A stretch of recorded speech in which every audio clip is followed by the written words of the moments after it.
हमारे चैप्टर का next topic, जो कि है tribal life under British rule.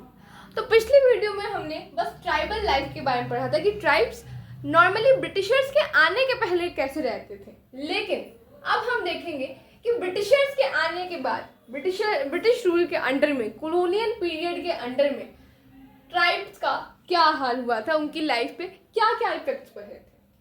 तो जब तक ब्रिटिशर्स नहीं आए थे तब तो कोई ना कोई, अब ऐसे ही अगर सारे ट्राइब्स को छोड़ दिया जाए तब सब लोग तो अपनी मर्जी चलाएंगे। तो एक जो हेड होते थे ट्राइब्स के, उनको वो क्या थे, वो ट्राइबल चीफ्स थे।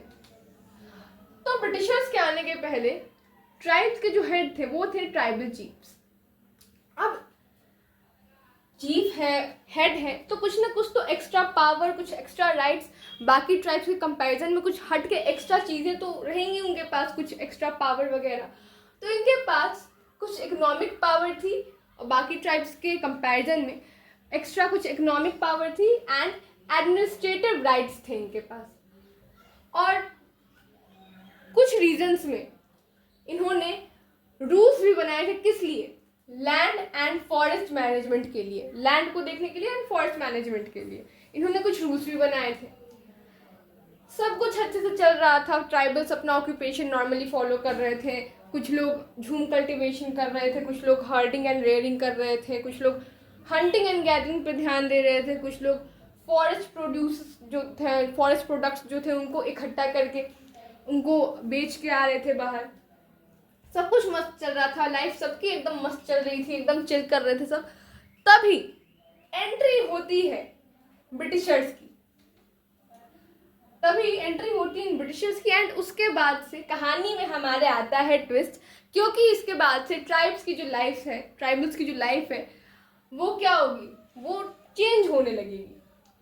तो सबसे पहले तो आप ये देखो कि ब्रिटिशर्स के आने के बाद ये जितने भी ट्राइबल चीफ्स थे, इनकी जो पावर थी वो अब नहीं रही थी, वो खत्म हो गई थी, क्योंकि हेड अब ये बन गए थे, ये अपने आप को इन्होंने राजा बना लिया था जबरदस्ती।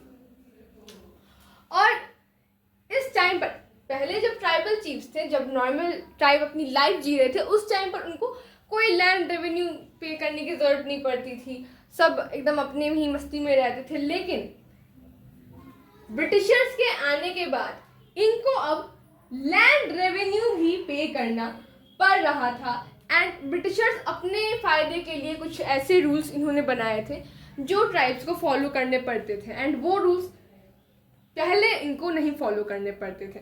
अब ऐसे ही रूल्स बनाए होंगे जिससे इनको फायदा, और ट्राइब्स को अब ऐसे लॉज, ऐसे रूल्स जिनको इनको फायदा हो, जिनसे इनको फायदा हो। अब एक और चीज इसमें है, लैंड रेवेन्यू देने के लिए लैंड के मालिक का भी होना जरूरी है। एक पर्टिकुलर लैंड का मालिक रहेगा तो हम उसी से उसका रेवेन्यू लेंगे, उस पर्टिकुलर लैंड का। एंड ट्राइब्स में एक चीज थी, मैंने शुरुआत में ही आपको बताई थी इंट्रोडक्शन वीडियो में। ट्राइब्स में एक चीज बहुत अच्छी थी कि इनके पास लैंड की क्या थी, जॉइंट ओनरशिप थी लैंड की। मतलब ऐसा जिस एरिया पे एक पर्टिकुलर ट्राइब जो है, एक पर्टिकुलर ट्राइबल ग्रुप जो है, अगर एक एरिया पे रहता है तो वो पूरा एरिया पूरे सारे ट्राइब्स का होगा, ट्राइबल ग्रुप के सभी मेंबर्स का वो पूरा एरिया होगा, इक्वल सबके राइट्स होंगे उस लैंड पे। कोई तेरा मेरा वाला सीन नहीं होगी, नहीं ये मेरी जमीन है, वो तेरी जमीन है, ये बगल वाली की जमीन है, ये बाजू वाली की जमीन है, ऐसा कुछ नहीं था। लेकिन जब इन्होंने लैंड रेवेन्यू सिस्टम लाया, लैंड रेवेन्यू सेटलमेंट्स लाए, तो क्या होगा, अब पूरे एरिया का जो रेवेन्यू है वो एक इंसान तो देगा नहीं। इसके लिए जो पूरा एरिया है उसको छोटे छोटे पार्ट्स में बांटना पड़ा। मानो ये एक पूरा एरिया है, तो इस पूरे एरिया का तो वो लैंड रेवेन्यू नहीं ले लेंगे एक ही इंसान से, ना ही ऐसे बांटेंगे इक्वली कि हाँ, या फिर मतलब चंदा इकट्ठा जैसा तो ये करेंगे नहीं कि हाँ इस लैंड का इतना रेवेन्यू बन रहा है, इसमें जितने ट्राइब रहते हैं हम चंदा चलो इकट्ठा कर रहे हैं, तुम चंदा देते रहो हमको, ऐसा तो होगा नहीं। तो इन्होंने क्या किया, अब इसके लिए क्या जरूरी है, इसको छोटे छोटे पार्ट्स में तोड़ना, सारे ट्राइब्स को इसकी ओनरशिप देना कि हाँ ये इसकी जमीन है, ये इसकी जमीन है, ये बगल वाले, ये बाजू वाले, ये ठिकाना की, ये फलाना की, मतलब ऐसे ऐसे ओनरशिप देनी पड़ी। तो जॉइंट ओनरशिप वाला जो इनका केस था वो ख़त्म हो गया। एंड मुंडाज, मैं आपको एक और चीज़ बता दूँ, मुंडा ट्राइब जो थे उनमें खुदकट्टी सिस्टम चलता था। ये जॉइंट ओनरशिप को ही वो खुदकट्टी सिस्टम बोलते थे। तो ये चीज़ क्या थी, वो ख़त्म हो गई। और ये जॉइंट ओनरशिप वाली चीज़ बहुत पहले से चली आ रही थी, जो उनका एक तरह से आप बोलो तो कल्चर में था। तो आप उनके कल्चर को आप हिट कर रहे हो, आप उनके जो कल्चर है आप उसका मतलब अपमान कर रहे हो एक तरह से। तो ये चीज़ है। एंड एक और चीज़ मैंने आपको बताया था कि जो ट्राइब्स थे वो क्या करते थे, वो झूम कल्टीवेशन करते थे, मतलब झूम झूम के मतलब डांस करके कल्टीवेशन नहीं करते थे। वो एक जगह पे रहते थे, फिर जब वहाँ की जो सॉइल थी वो उसकी फर्टिलिटी ख़त्म हो जाती थी तो वो दूसरी जगह पे चले जाते थे, फिर वहाँ पे खेती करते। तो ये चीज़ थी उन्होंने ट्राइब्स में। लेकिन अगर आपको लैंड रेवेन्यू लेना है तो आपको तो एक जगह सेटल होना पड़ेगा ना, वरना मानिए एक इंसान है, मानिए ये हमारे चिंटू लाल, ये हमारे चिंटू लाल जो है ये क्या है, ये अभी इस वाली लैंड के ओनर है। ब्रिटिशर्स ने इनको इस लैंड का ओनर बना दिया और ये क्या है, ये ट्राइब है, ये ट्राइब है। अब इनको क्या करना है, ये तो झूम कल्टीवेशन करते हैं। अब जब इस लैंड की फर्टिलिटी जो है, इस लैंड की सॉइल की फर्टिलिटी जब खत्म हो जाएगी तब तो जैसा इनका कल्चर है झूम कल्टीवेशन वालों का, वो ये क्या करेंगे, इस लैंड को छोड़ के इस लैंड पे आ जाएंगे। तो इस लैंड का टैक्स जो ये इनसे ले रहे थे अब ये किससे लेंगे, तो इसलिए इन्होंने सेटल्ड कल्टीवेटर्स बनाने शुरू किए। इन्होंने सेटल कल्टीवेशन करने को कहा, क्योंकि इससे तो एक ये आसानी से कंट्रोल कर पा रहे थे, पता था कि हाँ अगर चिंटू लाल को पकड़ना है तो हाँ इस लैंड पे जाना पड़ेगा, ये आराम से मिल जाएंगे। एडमिनिस्टर करने में ईजी हो रहा था, एडमिनिस्ट्रेशन अच्छे से चल रहा था और रेगुलर सोर्स ऑफ इनकम भी हो रहा था, इजली इनकम भी इनको मिल रहा था, क्योंकि इनको अच्छे से पता था कि हाँ अगर इस लैंड का हमें रेवेन्यू चाहिए तो हम चिंटू लाल से मांगेंगे, इस लैंड का चाहिए तो हम पोपट लाल से मांगेंगे, ऐसा इनको था। ये चीज़, एक और चीज़ ये थी, वो ऐसे लोगों को बना रहे थे रेवेन्यू कलेक्ट करने वाले ऑफिसर्स जो उस टाइप के थे ही नहीं। जो मनी लेंडर्स एंड जमींदार रेवेन्यू कलेक्ट करते थे उनको एक तो इन्होंने जो लैंड था ट्राइब्स के बिलोंगिंग, जो ट्राइब से बिलोंग करने वाली जो लैंड थी उसकी इन्होंने इनको क्या दी, इनको कंट्रोल दे दिया कि हाँ अब उसको तुम कंट्रोल करो। एंड यही थे जो ट्राइब से रेवेन्यू कलेक्ट करते थे।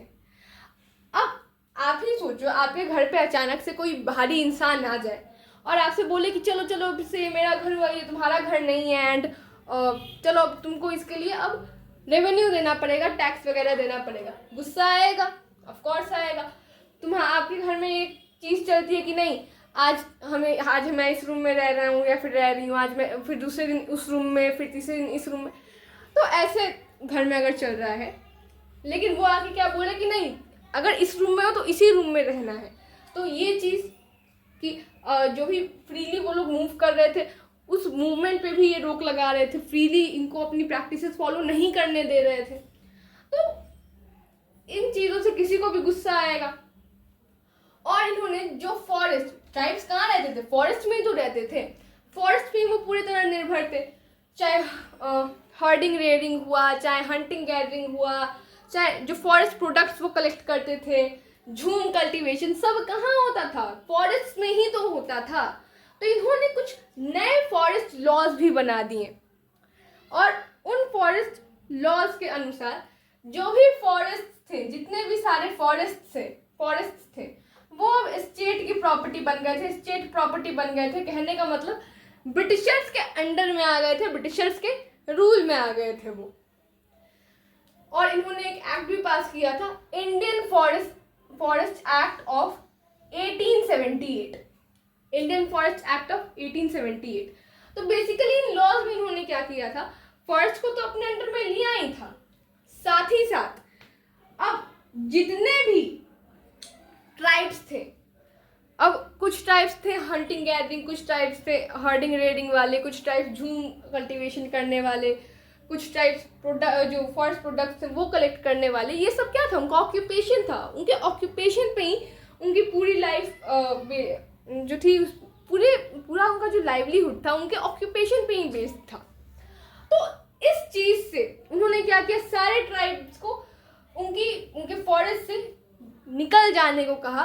बोला कि नहीं, अब से ना जो ट्राइब्स है वो ना फॉरेस्ट में फ्रीली मूव करेंगे, ना ही वो हंटिंग गैदरिंग करेंगे, किसी एनिमल को हंट नहीं करेंगे, क्योंकि वो एनिमल्स का वो क्या करते हैं, अब वो अपने फायदे के लिए यूज करते हैं। अगर ट्राइब्स उन एनिमल्स को हंट करके अपने फायदे के लिए यूज करेंगे तो ब्रिटिशर्स किसका यूज करते हैं। तो अब ना आप हंटिंग गैदरिंग करेंगे, ना फ्रीली मूव करेंगे, ना आप हर्डिंग और रेयरिंग करेंगे एनिमल्स की, ना ही आप झूम कल्टीवेशन करेंगे, क्योंकि उसके लिए जिस लैंड पे ये झूम कल्टीवेशन करते हैं ट्राइब्स, उस लैंड पे ये कुछ और ग्रो कर लेते हैं या फिर कुछ और उस लैंड का काम कर लेते हैं। ना ही आप फॉरेस्ट के प्रोडक्ट्स को कलेक्ट करके आप बेचोगे, क्योंकि फॉरेस्ट प्रोडक्ट्स का वो क्या करते हैं, वो खुद कलेक्ट करते हैं, अपने फायदे के लिए यूज करते हैं या फिर बेचते, जो उनको करना होता है। स्पेशली एक बहुत इंपॉर्टेंट फॉरेस्ट प्रोडक्ट है जो कि है टिम्बर।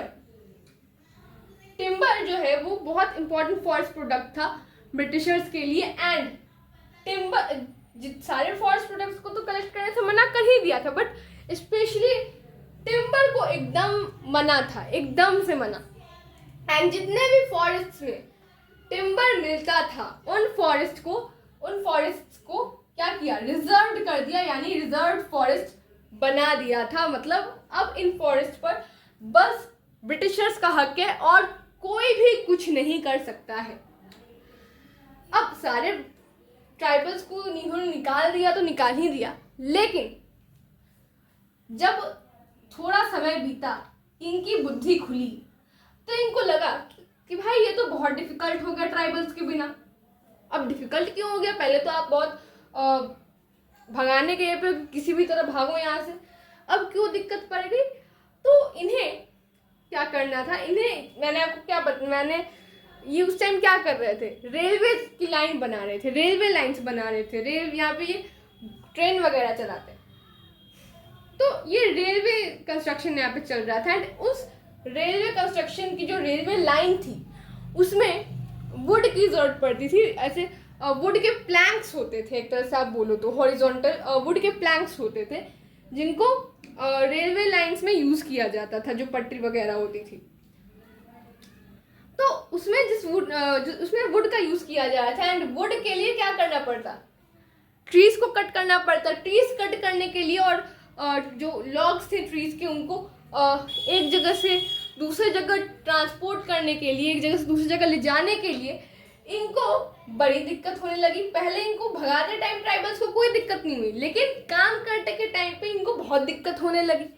तो इनको ट्राइबल्स की याद आई, फिर से कि ट्राइब्स की याद आई कि हाँ ट्राइब्स भी थे, ये इजिली कर लेते। तो इन्होंने क्या किया, जो झूम कल्टीवेशन वाले ट्राइब्स थे उनसे बात की और उनको छोटे छोटे, ज़्यादा बड़ा नहीं, उनको पूरा अपना लैंड नहीं लौटा, छोटे छोटे स्मॉल पैचेस ऑफ लैंड दे दिए। बोला कि हाँ अब तुम झूम कल्टीवेशन करो, लेकिन बदले में तुम एक काम करना, जब भी हम तुम्हें बुलाएंगे तो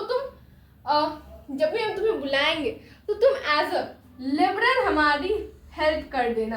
एज अ लेबरर तुम हमारी हेल्प कर देना ट्रीज कट करने में, और जो लॉग्स होते हैं ट्रीज के उनको एक जगह से दूसरी जगह ले जाने में।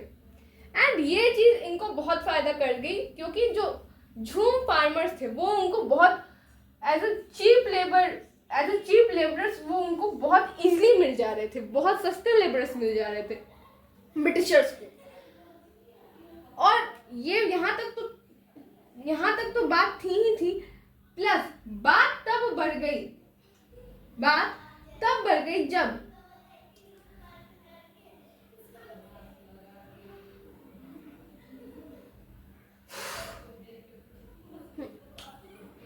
अब ये सब, यहाँ तक तो इन्होंने अभी तक अत्याचार किया ही था ट्राइब्स पे, लेकिन कुछ ट्राइब्स ऐसे भी थे जिनको बाद में लगा, धीरे धीरे जब समय बीता तो ट्राइब्स को लगा कि ब्रिटिशर्स की तरफ उनका ऐसा था। कुछ ट्राइब्स ने सोचा कि भाई हमारे ही जगह पे आके हमें ही तुम आग दिखा रहे हो, और हमारी ही जगह पे आके तुम हमें ही निकाल रहे हो, हमारा ही शोषण कर रहे हो, इतनी हिम्मत भाई आई कहाँ से, अभी तुम जानते नहीं हो हमें। तो कुछ ट्राइब्स ने क्या किया, कुछ ट्राइबल ग्रुप्स ने क्या किया, जो लॉज ब्रिटिशर्स ने बनाए थे फॉरेस्ट के रिगार्डिंग, उनको डिसोबे करना शुरू कर दिया, उनको मानने से इनकार कर दिया, रिफ्यूज कर दिया। कौन कौन थे वो ट्राइब्स?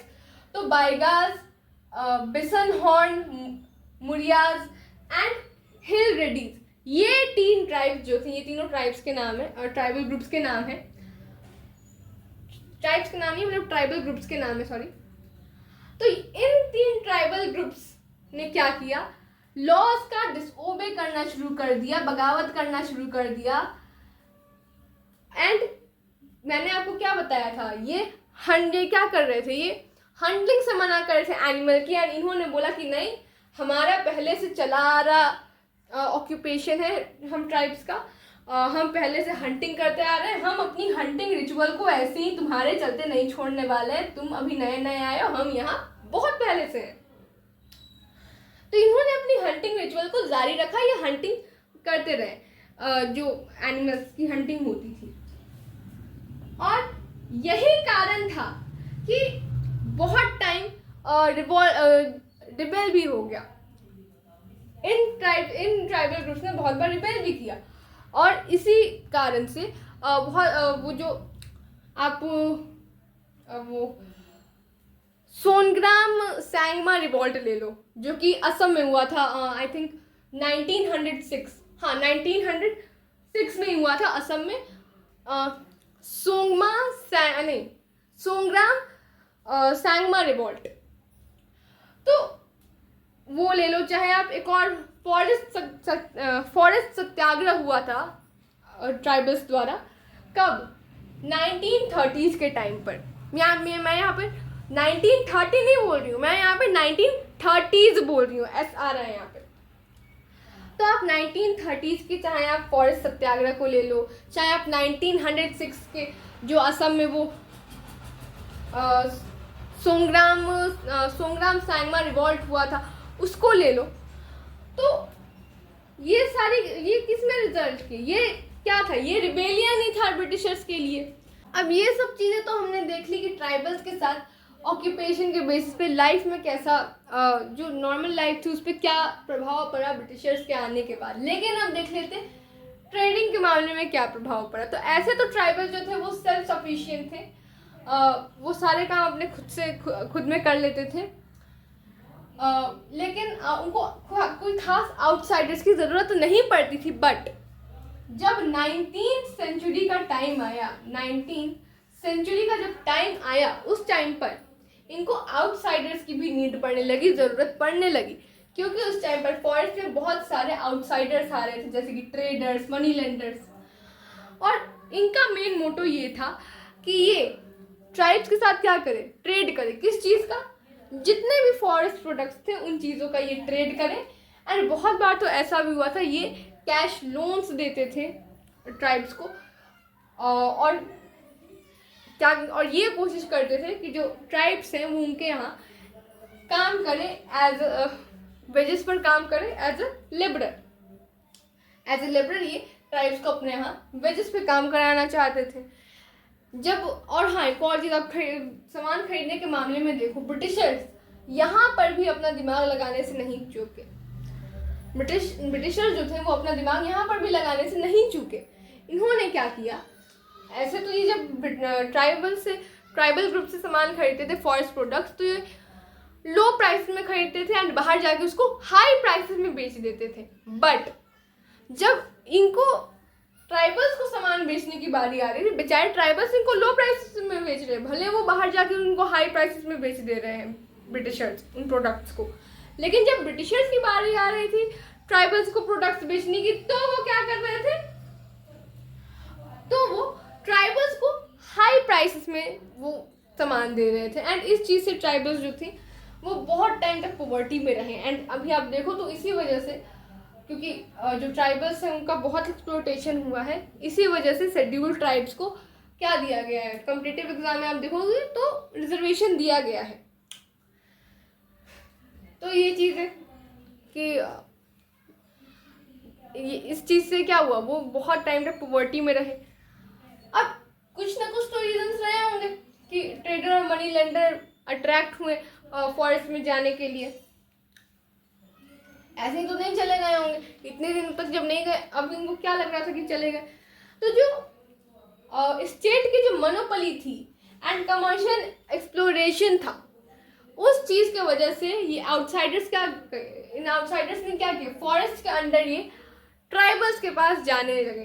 किन दो चीज़ों की वजह से, state monopoly and commercial exploration.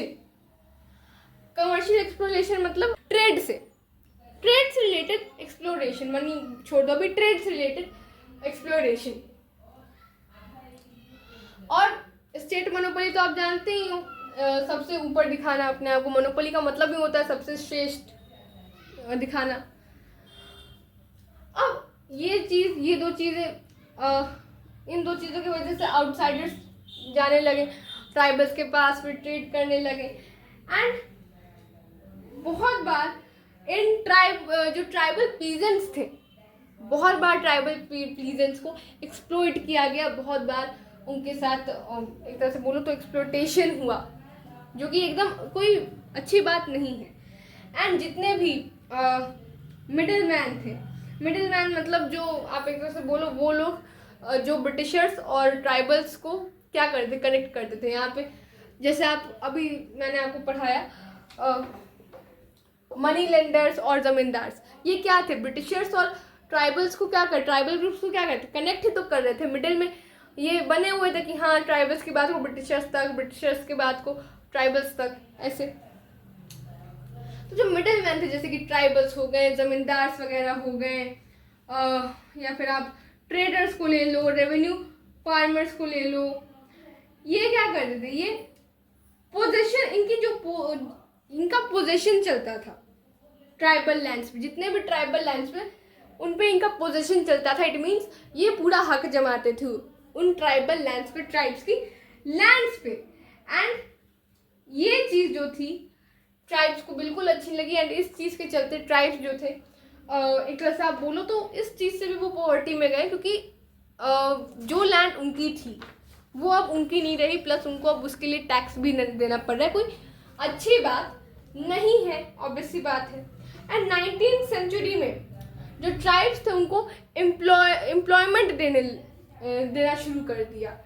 अब कैसे एम्प्लॉयमेंट वो लोग देते हैं, कोई बड़े एम्प्लॉयमेंट्स देते नहीं, कोई हाई पोस्ट वाले, नॉर्मल लेबरर्स वाले पोस्ट देते थे। जैसे कि मान लो जैसे टी प्लांटेशन एरियाज हैं, असल में टी प्लांटेशन एरियाज हो गए, कोल माइंस के एरियाज हो गए, उन एरियाज में इनको एम्प्लॉयमेंट मिल जाती थी काम करने के लिए। टी प्लांटेशन में ये प्लांटिंग का, ये वो जो टी प्लांट होता है उसकी देख रेख कर रहे हैं, उसको बड़ा कर रहे हैं। एंड फिर उसमें से जो टी लीव्स होते हैं उनको तोड़ रहे हैं, और कोल माइन से जो इम्पोर्टेंट मिनरल्स हैं, ज़रूरी मिनरल्स हैं, वो निकाल रहे हैं। एंड मैं एक और से बता दूँ तो कोल माइंस जो होते हैं वो बहुत, जो माइंस वगैरह होती हैं बहुत ख़तरनाक होती हैं, क्योंकि इनमें बहुत सारी पॉइजनस गैसेस होती हैं। एंड स्पेशली कोल माइंस में अगर कभी गलती से आग लगी तो अगर मानो बहुत सारे लोग अंदर काम कर रहे हैं तो वो पूरे के सारे लोग एक ही बार में उनकी डेथ हो सकती है। तो ये डेंजरस काम में भी ये ट्राइबल्स को ही रख रहे थे। एंड फिर क्या, अभी मैंने आपको दो चीज़ बताई, कौन कौन सी, एक तो आपका हो गया टी प्लांट, असम में टी प्लांटेशन, एंड दूसरी चीज़ आपकी क्या हो गई, कोल माइंस।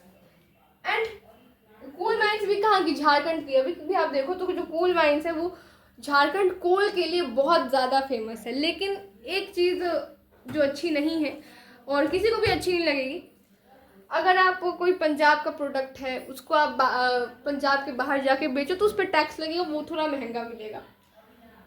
आप या फिर कोई भी आप हरियाणा का, आप गुजरात का, राजस्थान का, किसी भी जगह का कोई सामान उस जगह से बाहर ले जाकर बेचो तो आपको उस पर थोड़ा एक्स्ट्रा पैसा लगता है। लेकिन कोल जो सबसे इम्पोर्टेंट है उस पर झारखंड के बाहर अगर कोल बिके तब भी उसकी सेम प्राइस रहती है, जो कि अच्छी बात नहीं है। उस प्राइस बढ़नी चाहिए, टैक्स उस पर भी लगना चाहिए, ताकि जो झारखंड वाले लोग हैं उनको थोड़ी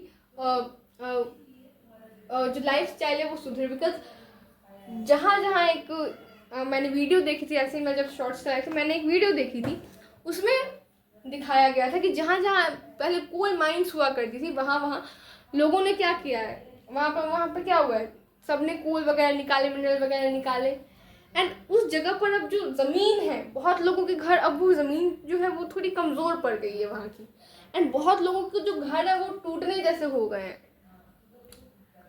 तो ये चीज़ें अच्छी नहीं है। लिमिट में आप मिनरल्स निकालो, बट एक लिमिट में निकालो। एंड बहुत सारे जो कॉन्ट्रैक्टर्स थे वो, बहुत सारे क्या, सभी कॉन्ट्रैक्टर्स आप ले लो, मैक्सिमम सारे के सारे, मैक्सिमम भी क्या बोलूँ, सारे के सारे कॉन्ट्रैक्टर्स इन ट्राइबल्स को बहुत लो वेजेस पे करते थे। चाहे आप ट्रेडर्स, मनी लैंडर्स को भी ले लो, उस टाइम पर मैंने आपको बता रही थी इन दोनों, तो वो ट्राइबल्स को क्यों वेजेस दे के अपने यहाँ काम पे रखना चाहते थे, क्योंकि उनको चीप लेबर्स मिल रहे थे। जो कॉन्ट्रैक्टर्स होते थे इनको बहुत कम वेजेस देते थे ट्राइबल्स को, और जो ट्राइब्स थे वो,